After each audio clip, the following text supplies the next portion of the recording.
Herkese merhaba arkadaşlar, kanalımıza hoş geldiniz. Barış Arduç, Gübse Özay'la olan evliliği hakkında ilk kez konuştu. Katıldığı bir programda özel hayatına dair konuşan Arduç, evlilik kararının acele alınmadığını özellikle vurguladı.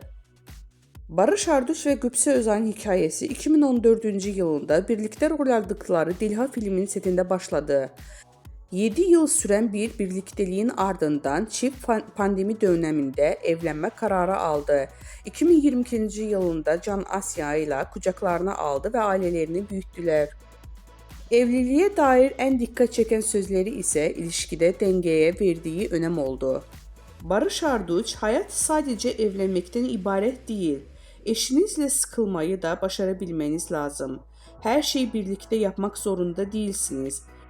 Birbirinize alan açmak evliliğin en önemli parçalarından biri diyerek uzun soluklu ilişkilerinin sırrını paylaştı.